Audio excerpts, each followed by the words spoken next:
더마카와 함께 시선 집중의 문을 열겠습니다. 어서 오세요. 네, 안녕하세요. 더마카입니다. 오늘도 삐따성 전신에 입각해서 주요 뉴스 챙겨 드릴 텐데요. 박하림님 등 많은 분들이 누리호의 발사 성공을 축하해 주셨습니다. 특히 박하림님, 누리호 멋지게 올라가던데요. 오늘도 시선 집중과 함께 열 멋지게 올릴 준비하고 기다립니다. 그 시간에 누리호 발사 장면도 보시고 또 이렇게 일찍 일어나셔서 저희와 함께 해주시고 부지런하시네요. 그러니까요.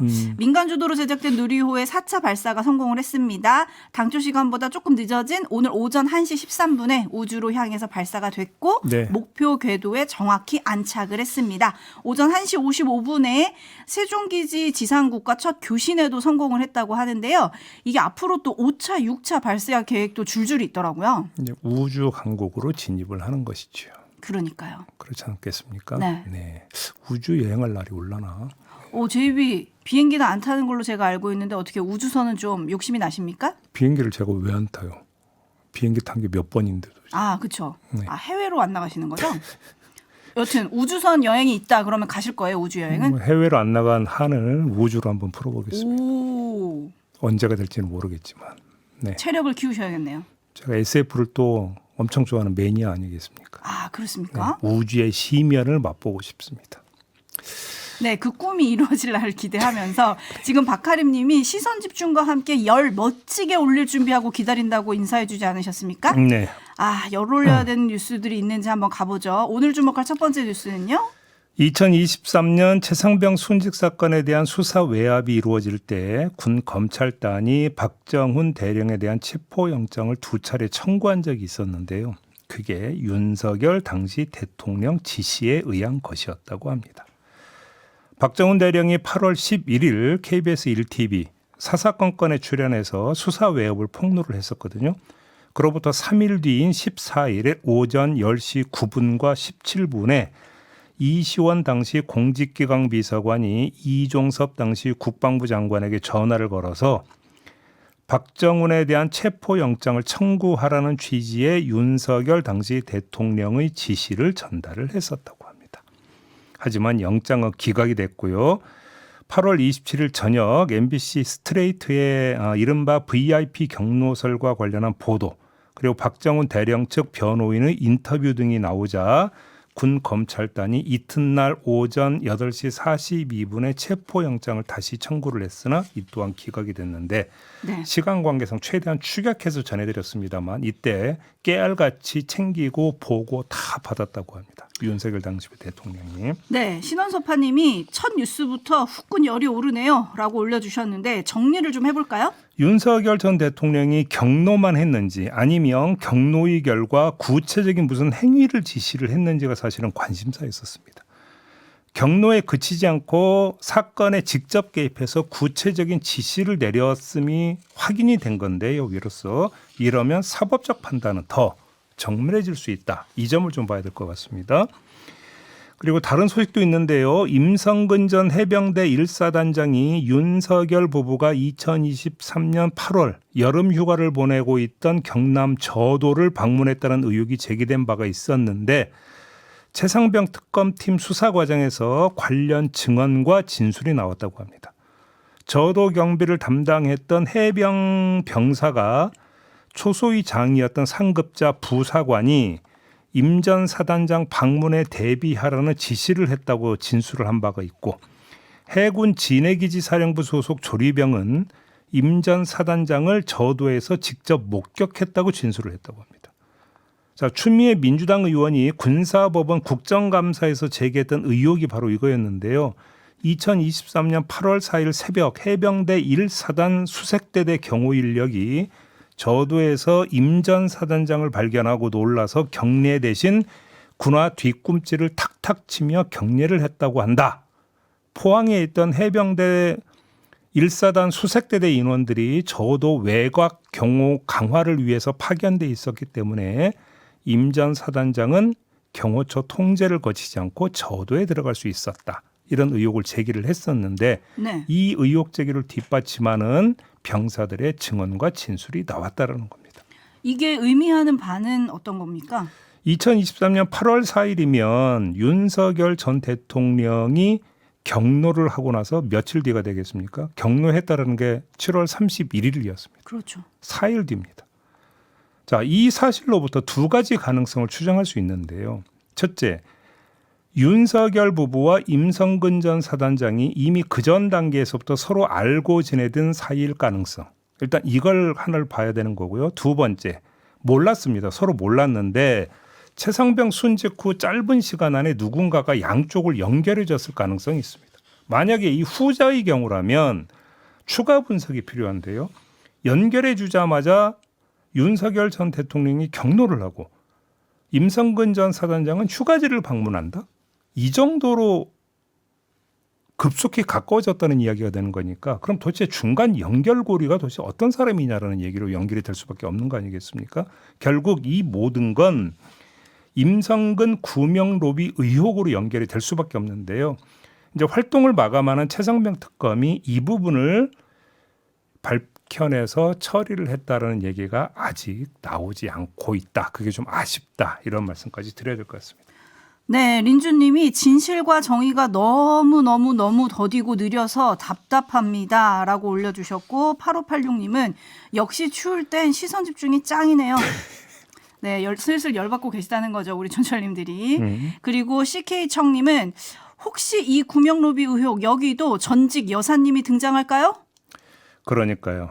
그러니까 뭐 그런 의혹도 제기된 바가 있지 않습니까? 근데 지금 특검발 이야기는 없으니까 좀 그게 아쉽다 이런 말씀을 드리겠고요. 네, 나올지 시선 집중하기로 하고 김건희 씨 소식도 있죠? 박성재 전 법무장관에게 텔레그램 메시지를 보내서 내 수사는요? 김혜경, 김정숙 수사는요? 이렇게 물어봤다는 소식 전해드리지 않았습니까? 근데 이게 전부가 아니었다고 합니다. 같은 시점인 지난해 5월에 박성재 전 장관에게 김명수 대법원장 사건이 고발 후 2년이 넘었는데 도대체 방치되는 이유가 뭐냐라는 메시지를 보냈다고 합니다. 이 김명수 수사라는 게 뭐냐면 김명수 전 대법원장이 임성근 전 부장판사 사직을 만류해서 직권을 남용했다라는 의혹이 불거졌던 그 사건이었는데요. 자, 바로 이걸 왜 수사가 안 되고 있느냐고 따졌다라는 거고 또 하나 있습니다. 전담 수사팀 구성 지시에 관한 검찰 상황 분석이라는 글도 박 전 장관에게 전송을 했다고 합니다. 네, 우티스님이 말로만 듣던 검사위의 여상가요? 라고 물음표 올려주셨는데 근데 지금 이거는 좀 성격이 다른 거 아닙니까? 이런 글들은? 그러니까 내 수사나 김혜경, 김정숙 수사는 일종의 방어 차원이라고 한 100번 갖고 안 되고요. 한 이건 10,000번 양보해서 그렇다 치더라도 김명수 수사는 김건희 씨가 관심 가질 이유도 없고 거론할 자격도 없는 거 아니겠습니까? 검찰 상황 분석이라는 글도 마찬가지입니다. 그걸 검찰 내부에서 작성한 건지 아니면 비서실에서 작성한지 불분명하지만 그 어떤 경우라 하더라도 김건희 씨에게 이게 전달될 이유가 없는 겁니다. 근데 전달이 됐다? 자, 결국 이 모든 게 의미하는 바는 뭐 제가 설명 안 해도 아시잖아요. 김건희 씨의 국정 개입이 어느 정도였는지. 이걸 뭐 단적으로 보여주는 하나의 방증이다. 이렇게 정리를 해야 되는 거 아니겠습니까? 그렇죠. 검찰 관련 상황 분석이라는 글에 도대체 뭐가 있었냐. 법무부 검찰국장이 어떤 취지로 수사팀을 구성한 거냐. 뭐 이런 얘기들이 담겨져 있고요. 네. 글 속에는 필요함, 확인 필요, 보완 요. 요런 표현도 써 있다고 합니다. 그러니까 단순한 질문이 아니라 구체적인 지시를 내린 게 아니냐 이렇게 지금 의심을 사고 있는데 그야말로 V0, VVIP라는 말이 괜히 나온 게 아니다. 아마 많은 분들이 요거를 떠올리실 것 같아요. 최승환님.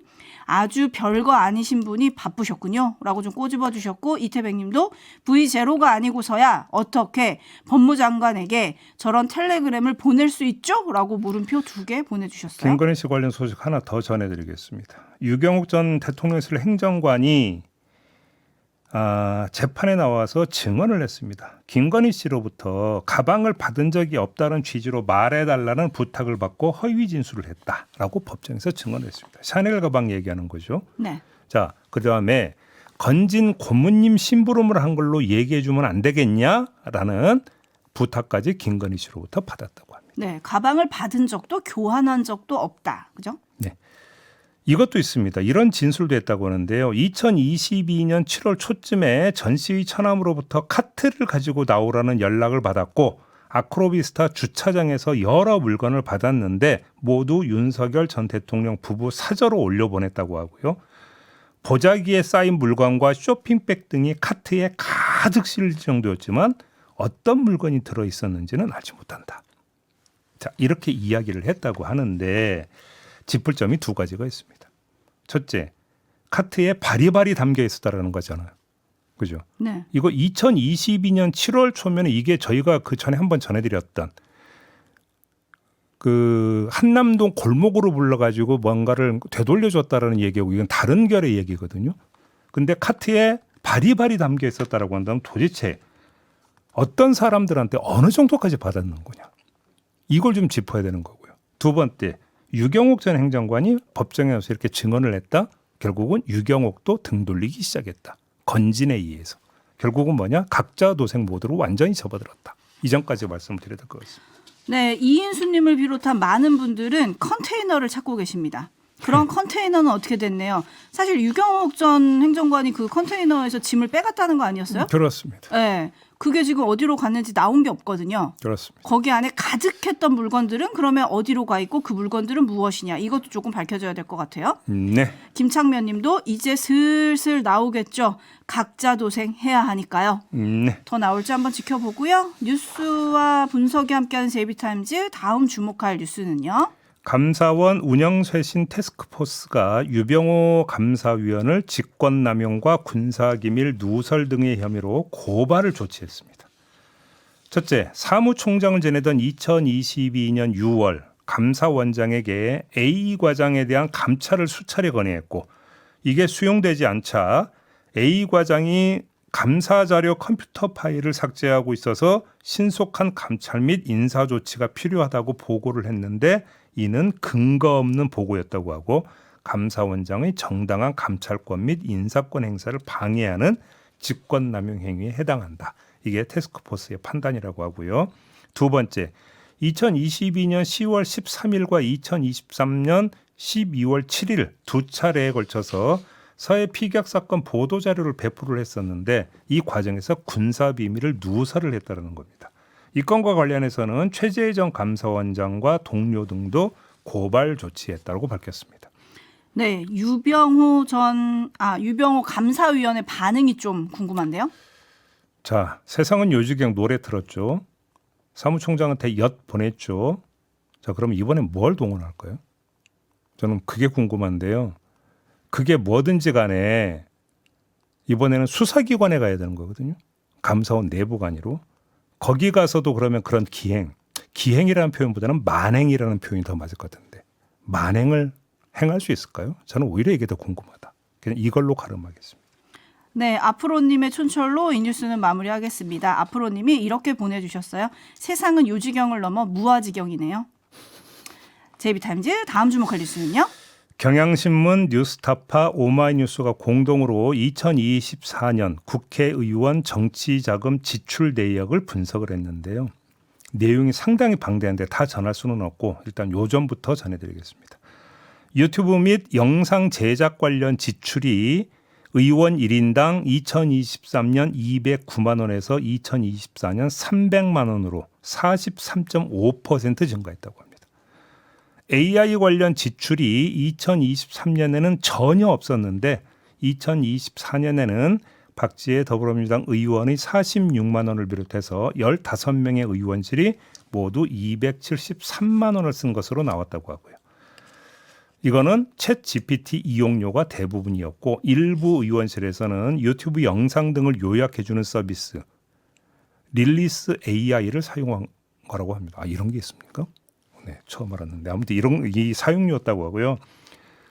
신문 구독이 있는데 확 줄어들었다고 합니다. 의원 1인당 월 평균 신문 구독료 지출이 2023년 9만 5,125원에서 2024년에는 4만 5,975원으로 절반 뚝 떨어졌다고 하고요. 구독 부수도 이거는 좀 10년 전으로 거슬러 올라가서 2012년 12월 기준으로는 189종 1389부였는데 2023년에 12월에 오면은 139종 692부로 확 줄어들어 버렸다고 합니다. 네, 러브님이 신문 쇠퇴라고 한 줄을 보내주셨는데 네. 쇠퇴를 조금 반영하고 있는 것 같아요. 그렇죠. 국회의원은 그 누구보다 정보 소통 구조에 민감한 사람들입니다. 일종의 얼리 어답터라고도 볼 수 있습니다. 그런 의원들이 저런 트렌드를 보였다는 건 활자의 시대는 거하고 영상의 시대가 레했다라고 하는 것을 다시 한번 확인시켜 주는 거라고 봐야 되겠는데요. 아마도 AI 활용은 갈수록 늘어나지 않겠습니까? 이 정보 검색과 정보 판단에서 AI의 쓰임새가 월등하기 때문에 아마 이거 기하급수적으로 늘 가능성이 있다고 좀 봐야 될 것 같고요. 시간 관계상 사용 내역을 모두 전할 수는 없는데 요건 그래도 좀 전해드려야 될 것 같습니다. 김용태 국민의힘 의원은 헤어드라이 명목으로 2024년 서울 청담동 미용실 두 곳에서 83차례에 걸쳐서 모두 217만 원을 사용을 했고 이주영 개혁신당 의원은 여의도와 서울 신천동, 잠실 쪽입니다. 서울 신천동 등의 미용실에서 2024년 헤어 메이크업 비용으로 22차례에 걸쳐서 401만 원을 썼고 민병덕 더불어민주당 의원은 발성 코치 강습비로 지난해 12월 23일에 30만 원을 쓴 적이 있다고 합니다. 네, 뭐 유튜브 관련한 예산을 좀 많이 쓰고 있다라는 거에 대해서 많은 분들이 조금 편향된 정보나 이런 거에 정치도 조금 이용당하지 않을까 걱정된다 이런 의견들이 조금 들어왔습니다. 참고로 전해드리고요. JB타임즈 다음 주목할 뉴스는요? AI 관련해서 요 소식까지 전해드리겠습니다. 서울대 도서관에 AI로 전자책을 만드는 것으로 알려진 출판사 두 곳의 서적 약 9천 권이 비치되어 있다고 합니다. 업계에서 딸깍 출판이라고 부르는 게 있다고 합니다. 클릭하면 AI가 책을 만들어준다는 뜻이라고 하는데요. 딸깍 출판된 전자책이 9천 권이나 비치되어 있다는 건데 이 A 출판사의 경우에는 지난 1년 동안 전자책 7,311권을 출간을 했고요. 하루 평균 20권꼴로 출판을 했고 하루에 78권을 찍어낸 적도 있다고 합니다. 이거는 활자로 기준으로 하면 이건 가능한 숫자가 절대 나올 수 있는 숫자가 아닌데 이렇게 했다라는 건데 그러면 내용이 정확하냐? 그게 문제라는 겁니다. 예를 들어서 이 A 출판사가 그 펴낸 전자책 가운데 이런 대목이 있다고 합니다.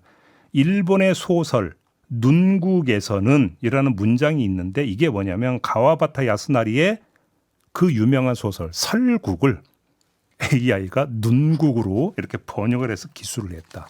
이런 이야기가 되는 거고요. 사례가 되게 많은데 의문론을 다룬 책이 있는데 신라라는 단어를 어떻게 발음해야 되는가? 신라가 아니라 신라로 발음된다. 또 이렇게 신라. 네, 신라로 발음된다라고 서술되어 있는 것도 있다고 합니다. 한마디로 얘기하면 엉터리 책이 지금 마구 비치되어 있다라는 것이 되는데 그러면 학생들이 이런 책을 보고 공부를 하면 그 결과가 어떻게 되겠느냐. 이게 문제라는 것이죠. 네. 네, 해움님이 아유 막가네요 라고 해주셨고요. 오늘 뉴스 쭉 전해드렸는데 8285님이 이런 질문을 보내주셨습니다. JB, 근데 한덕수 얘기는 판결 나오면 분석해 주시는 겁니까? 그렇습니다. 그렇게 하시죠. 알겠습니다. 하나의 질문이 또 있어요. 0311님, JB는 AI를 얼마나 사용하십니까? 얼마나 치네요? 저는 한참 늦은 어답터이기 때문에 요즘 정보 검색하는데 조금 쓰고 있습니다. 아, 그렇군요. 마무리하겠습니다. 더마카 수고하셨어요. 고맙습니다.